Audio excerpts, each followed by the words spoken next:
maintenant parce qu'on a Tadej Pogačar et le Slovène a tout simplement plié le Tour de France lors de cette étape entre Oyonnax et le Grand Bornand. On va en parler bien sûr dans la deuxième partie parce qu'on va parler des favoris, mais avant ça on va parler de cette étape dantesque remportée par Dylan Teuns. Et d'ailleurs Dylan Teuns, Jérémy Sakian que j'accueille, il est de quelle équipe déjà? Salut à tous, c'est la Bahreïn, Johan Tritz.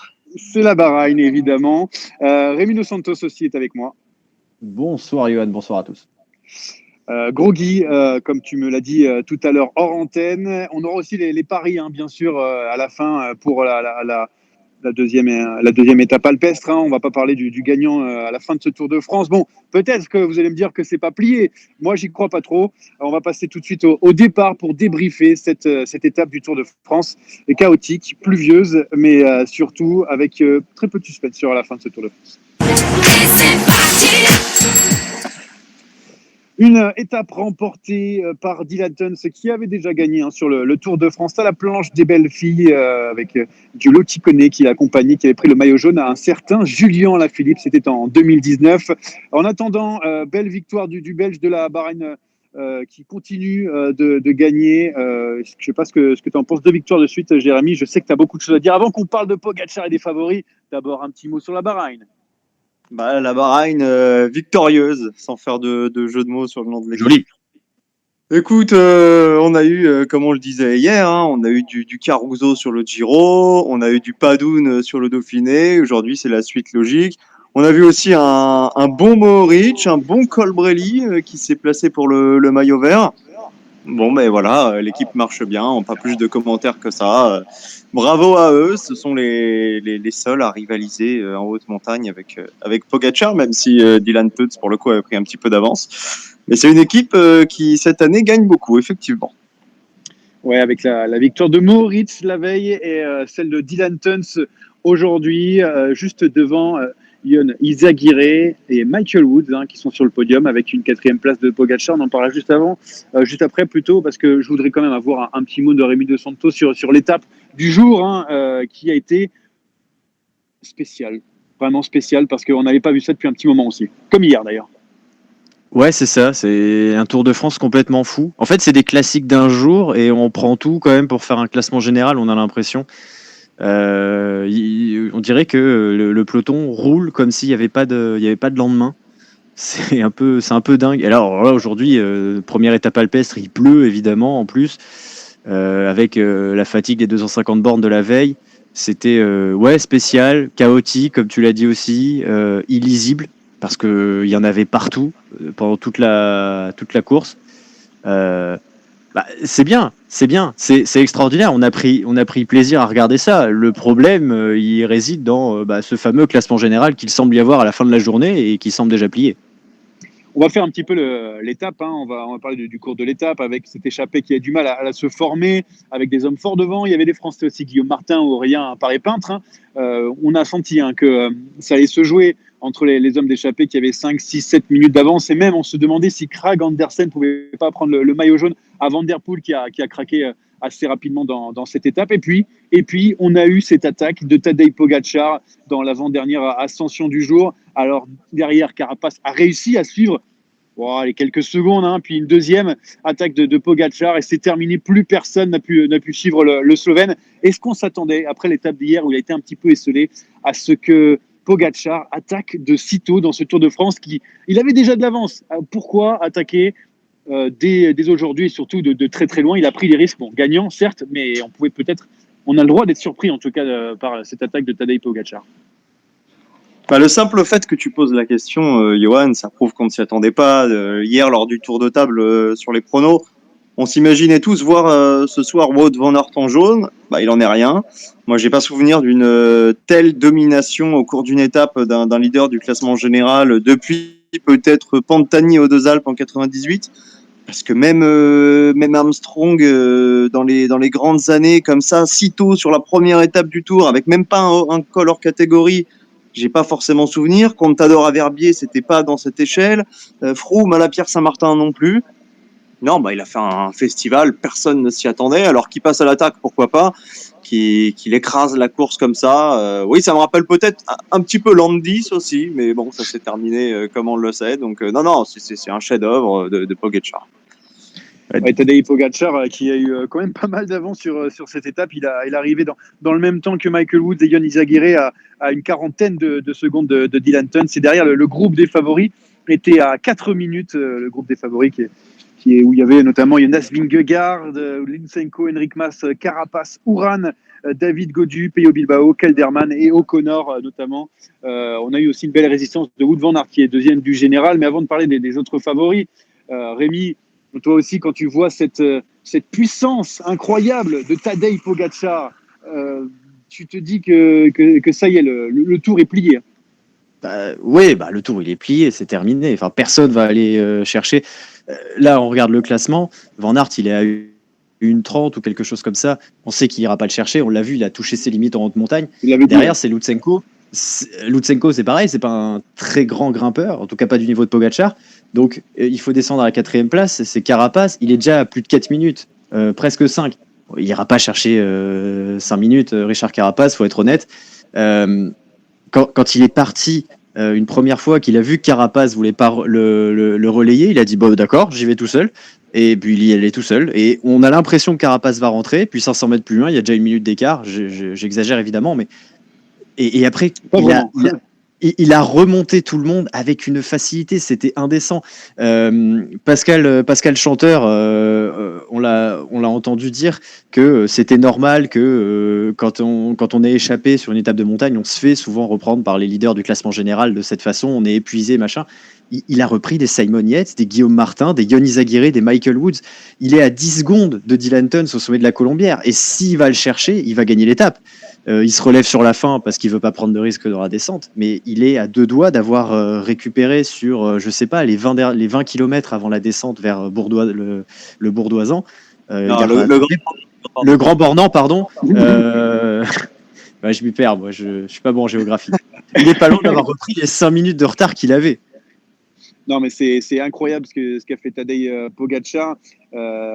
Carapaz qui n'a pas pu suivre, qui a pris vraiment un gros éclat et qui a fini avec les autres. Bon, cette domination sur un Tour de France au bout d'une semaine, est-ce qu'on va pas s'ennuyer avec le peu de suspense qu'il va avoir en cette fin de Tour de France? Il reste 2 semaines quand même, je vous le rappelle. Moi, je me suis pas déplacé pour rien, j'ai pris la flotte aujourd'hui, donc je veux qu'il y ait quelque chose à la fin. On parlera des autres favoris derrière, mais au moins, il y aura peut-être un petit peu de suspense quand même, non? Moi, j'ai confiance. J'ai confiance en la Movistar pour aller gratter le classement par équipe. La Bahreïn a beaucoup d'avance. Mais la Movistar va visser dans les 2 dernières semaines et va nous offrir un super spectacle. Alors, il y avait Guillaume Martin d'ailleurs, tu parlais tout à l'heure que ça arrivait, que les échappés se fassent reprendre par les favoris. On a eu Guillaume Martin tout à l'heure en zone mixte qui nous disait que voilà, il s'attendait lui aussi à être pris, mais le problème c'est qu'il a vu que Pogačar. Il a dit mais où sont les autres? Il n'avait pas forcément tous les détails de ce qui se passait dans l'étape. Donc il s'est vraiment posé la question. Il dit il est passé de vitesse, c'était incroyable. Bon, maintenant il faut se poser la question. Et on se pose tout le temps la question en cyclisme, malheureusement. Est-ce qu'on peut avoir des doutes, Jérémy? Allez hop, c'est toi qui commence. Est-ce qu'on peut avoir des doutes? Libre à chacun d'avoir évidemment. Libre à chacun d'avoir des doutes. Après, il faut surtout avoir des preuves. Pour l'instant, il n'y a pas de preuves. Pour l'instant, il y a un jeune coureur plein de talent qui a une progression sur les dernières années plutôt logique. Maintenant, c'est vrai qu'il écrase la course avec une telle domination que je comprends les gens qui se posent des questions. Pour mettre un petit bémol à ce que disait Rémi, oui, il a écrasé la course. Oui, on voit mal maintenant qu'il pourrait remporter le Tour de France et le battre, tout simplement. On est quand même loin de l'arrivée. Il faut encore rester sur son vélo. Il peut y avoir des chutes, il peut y avoir pas mal de choses. Et puis surtout, cette première semaine du Tour, je pense que c'est la plus dure qu'on ait vue depuis très très très longtemps. Attention, en 3e semaine, à de possibles défaillances. On a vu quand même, Rémi, tu dis qu'il s'est relevé. Moi, je pense qu'il était au bout du rouleau à l'arrivée au Grand Bornand et que s'il y a 10 bornes de plus, il peut nous faire une Van der Poel sur Tirreno et éteindre la lumière. Donc attention à pas le vendre trop vite comme un vainqueur. Après, oui, je comprends qu'il puisse y avoir des doutes. On en a forcément à chaque fois que quelqu'un écrase la concurrence comme ça a pu être par le passé. Donc c'est normal que Pogačar n'échappe pas à la règle. Bon, il y a aussi d'autres coureurs sur cette course. Il n'y a pas que Tadej Pogacar. On va en parler dans le sprint final. Eh oui. Oh le coup de tête! Oh le coup de tête de Marco! Oh le deuxième coup de tête de Rencho! Oh que ça c'est pas bien! Oui, parce qu'il n'y a pas que Tadej Pogacar dans ce Tour de France. Bon, déjà, il y a Dylan Teuns, le vainqueur, hein, évidemment, mais aussi il va falloir se battre pour les accessis maintenant. Bon, sauf problème de la part de Tadej Pogacar. On m'a vendu un peu de suspense. Jérémy Saki m'en a vendu un petit peu. Mais voilà, alors qu'est-ce qu'on va faire maintenant du côté des favoris? Parce qu'il va y avoir une belle bataille. Hein. Tous les favoris se tiennent en 1,15, je crois, entre le troisième qui est Alexei Lutsenko, qui est à 4,38 de Tadej Pogacar et David Gaudu qui a 5,52. Donc, autant vous dire que ça fait 1,10 d'écart. C'est possible. Le podium, voilà, tout le monde peut jouer sa carte dans ces coureurs. Je peux le donner encore. Enric Mas, Kelderman, Carapaz, Vingegaard, Uran et donc Lutsenko. Vous croyez en qui, vous? Alors, moi, je crois que Enric Mas peut tirer son épingle du jeu. Je sais, je parle beaucoup de la Movistar, mais il court plutôt bien depuis le début. En fait, ce qui va être intéressant dans cette bataille, c'est que, à part Carapaz, et encore, ça tangue beaucoup, personne n'a vraiment une équipe pour l'aider à aller sur ce podium. Et c'est ça qui est intéressant. Gaudu, la moitié de l'équipe, elle est là pour démarrer. Et en gros, il a Armirail et Madouas avec lui. Ben O'Connor, il est avec Paré Peintre, ils sont un peu derrière, mais ils sont pas si loin aussi. Kelderman, il est tout seul. Il y a vraiment que Carapace qui est entouré, parce que même Vingegaard, hein, la Jumbo, elle est éparpillée dans tous les sens. Ils sont tous tombés au moins 2 fois et ils sont tous blessés. Donc ça va être intéressant parce que ça va être une course. Enfin, j'espère, en tout cas, j'essaie peut-être de me convaincre, mais que ça va être très tactique et que ça peut partir un peu dans tous les sens parce que il y aura personne ou presque pour rouler, pour empêcher un adversaire direct d'attaquer. Ouais, parce qu'il y a encore du beau monde hein, sur ces favoris qui sont encore présents pour aller jouer le podium. Hein. On parle bien sûr du podium maintenant. Jérémy Sack, toi qui es un expert de tout ce qui est pays en dehors de l'Union européenne, Alexei Lutsenko, est-ce que tu y crois ou pas pour un podium? Parce qu'il a quand même été bon sur le Dauphiné, le critérium du Dauphiné. Ouais, j'ai du mal à y croire. 3 semaines, faut quand même pas oublier que malgré tout ce qu'on a vécu, l'étape dantesque du jour, on n'a encore pas franchi de col hors catégorie à plus de 2000 mètres. C'est là que je pense que Lutsenko aura un petit peu de difficulté à suivre. Après, ce que dit Rémi est assez sensé, assez juste. Je pense que Carapace est le mieux placé pour aller chercher la deuxième place. Mais le podium reste ouvert et c'est aussi ça l'enseignement du jour, hein, sans Thomas, sans Roglic, avec Alaphilippe qui a montré des signes de faiblesse, Van Aert qui n'est pas au niveau de l'an passé. Il y a un coup à faire. Donc on parlait il y a quelques semaines de David Gaudu. Pourquoi pas David Gaudu sur le podium? Ça semble aujourd'hui une hypothèse réaliste. Ouais, justement, on allait venir pour David Gaudu. Donc vas-y Rémi, tu peux rebondir dessus. Justement, il y a vraiment une belle carte à jouer. Il est caché, on le voit pas depuis le début, mais il est présent. Il a été dans le groupe avec Kelderman, avec Mas, avec Vingegaard. Il a plutôt bien couru. Il a évité les chutes aussi, c'est très important. Et j'ai envie de dire, au début de ce tour, on savait pas trop où on allait côté français. La folie de ce Tour de France avec ces 2 chronos, finalement, il s'en sort très bien, David, après une semaine et un chrono. Et du coup, un David Gaudu top 3, top 5, avant ce début de tour, ça paraissait invraisemblable. Maintenant, ça paraît possible et on a envie d'y croire. Oui, il s'est bien économisé aussi parce qu'on l'a vu, c'est vrai, aux avant-postes, mais même sur les étapes de montagne, etc., il a toujours été bien caché au sein du peloton.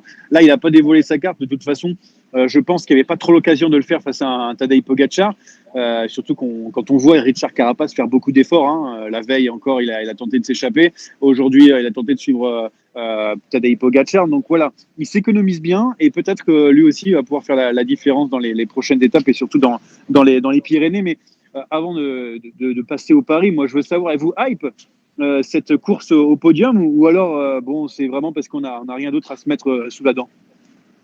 C'est sûr que ça aurait été plus sympa d'avoir une course pour le maillot jaune. Aujourd'hui, Pogacar a plié la course, hors chute, hors défaillance, ce sera lui en jaune à Paris. Donc il va falloir se désaxer de cet objectif-là, penser à la lutte pour le maillot à pois, au maillot vert, au podium. Et si on a un Français qui est en lice pour le podium, oui, ça va nous hyper, c'est une certitude.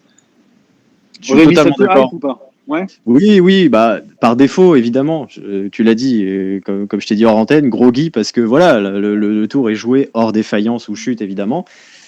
Donc c'est un peu dommage de devoir se dire que David Gaudu, il est bien pour jouer le podium, mais c'est déjà pas mal aussi. Hein. Donc voilà, c'est un peu par défaut, mais demain, si David Gaudu il gagne encore quelques places au classement, ce sera oublié. La journée d'aujourd'hui sera oubliée et on n'aura qu'une envie, c'est de le voir sur le podium à Paris. Dernière question qui me vient à l'esprit, c'est quoi le mieux, une demi-finale de l'Euro pour le Danemark ou un podium de Vingegaard? Parce que je me pose la question maintenant. Tu pars du principe qu'ils vont perdre la demi? Ah, jusqu'en demi. Après, je vais pas plus loin. Moi, je fais plus de pronostics. Enfin, si, que dans le vélo, mais pas dans le foot. Mais c'est Vingegaard sur le podium, c'est pas mal, non? Ouais, mais le pauvre Vingegaard, déjà, il en a pris une bonne aujourd'hui et il commence à avoir des coéquipiers bien amochés. Donc, à voir sur la durée, mais j'ai quand même peur pour la Jumbo que ce tour se transforme en grosse catastrophe industrielle. Attendez, en art, on n'a pas terminé. Hein. Il reste encore de belles étapes. Et attention au champion belge qui pourrait, pourquoi pas, aller remporter au moins une victoire d'étape. Il a l'habitude maintenant sur le tour. Bah justement, peut-être lui demain, j'en sais rien, dans les paris. On va en parler juste après ça. Ah, c'est même pas vrai. Bon, il y a un grand match des paris, c'est vrai. Bon, les paris pour le grand Bornand, c'est plutôt bien passé pour moi parce que j'avais dit Pogacar, il n'a pas été si loin que ça. Par contre, vous êtes non, pas planté parce que Jérémy avait dit un échappé, il s'était pas trop mouillé, donc ça va pour Dylan Tuns et sûrement que souvent il va dire un Bahreïn parce qu'il a l'habitude. Mais on va parler de cette étape de Tignes, cette deuxième étape des Alpes. Alors pour vous, c'est plutôt un favori ou alors un échappé? On va plutôt se mouiller comme ça pour la première. On va échapper encore, hein. Je pense que ce sera à moins que Pogacar nous fasse une deuxième démonstration. Et bah oui, pourquoi pas un Bahreïn, tiens, pourquoi pas la deuxième de Mohoric demain, même s'il a beaucoup dépensé son énergie. Ou Pouls aussi, si tu veux. Oui, Pouls qui a le maillot.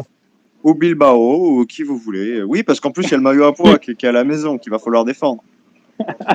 Qui est à la maison, et là je t'ai changé de crèmerie direct. Allez. Rémi, toi, tu prends qui? Tu crois en une victoire d'un favori, je sais pas, un Carapace ou un truc comme ça, ou c'est plutôt un échappé aussi qui va l'emporter demain? Non, ce sera une échappée pour moi parce que je vois mal les favoris se rebattre encore là vers Tignes à ce point-là. Et en plus, ils se battent, ce sera Pogacar qui va aller cueillir ça et il va les dégoûter. Non, je vois l'échappée aller au bout et j'ai envie de mettre une pièce sur Guillaume Martin. Guillaume Martin, tiens, je voulais demander quand même, on a parlé de Mohoric ou de Pouls, tu prends plusieurs cartes, Jérémy, mais moi, j'ai pas trop d'idées, je verrais bien plutôt un mec un peu classé un peu plus loin au général, genre Mattia Cataneo, puisque Julien Lafilippe ne joue plus rien au général pour aller remporter une étape, ou Esteban Chavez. Hein. Je mets une pièce sur les deux, allez, je fais comme Jérémy, j'en prends plusieurs. Pas de pari pour celui qui sera maillot jaune à la fin de l'étape de Tignes. Je pense que ça devrait aller la côté 1-0-0-0-1, je pense. Alors attention, Johan, peut-être que Pogacar n'a pas forcément envie de traîner le maillot jaune jusqu'à Paris. On pourrait peut-être imaginer qu'il puisse le céder à un coureur pas forcément dangereux pour le classement général au bénéfice d'une longue échappée. Van Aert, je pense pas. Mais attention à ce que Pogacar ne remette pas dans le jeu, non pas un outsider, mais bon, un coureur qui serait pas si loin. Il ressemble à Oscar Pereiro dans le peloton d'aujourd'hui. Ouais, c'est une bonne question, mais est-ce que la formation UAE a envie de défendre ce maillot, de dépenser énormément d'énergie avant les Pyrénées? Je suis pas certain. Alors après, il faut bien que Pogacar calcule son coup, mais s'il laisse partir un coureur qui est aujourd'hui à 12-13 minutes, pas dit qu'il le traîne jusqu'à Paris quand même. Ouais, Miguel Angel Lopez que j'ai vu passer. J'ai vu aussi un Miguel Angel Lopez à la fin de l'étape passer très très loin derrière. Donc ça aussi, impossible. C'est peut-être bon pour demain. Pour prendre le jaune, impossible. Je pense vraiment pas à un coureur. Non, pas bon jaune. Un profil à la Pereiro, mais en moins bon que Pereiro. Je vous laisse vous débrouiller avec ça. Ouais. On va laisser les auditeurs choisir pour ce coureur. Ouais, voilà. En attendant, on s'arrête là-dessus, hein, sur le podcast avec cette étape alpestre. Merci les gars d'avoir participé. Bien sûr, on va continuer à faire des podcasts et on va pouvoir toujours les écouter sur Apple Podcast, Deezer, Spotify, YouTube. Je le dis à chaque fois, donc je commence un peu à en avoir marre, mais je pense que les gens vont s'y habituer. Bientôt les gars, puis on va se régaler, j'espère, dans les prochaines étapes pour la bataille pour le podium. C'est pas mal. Allez, salut à tous. Salut à tous.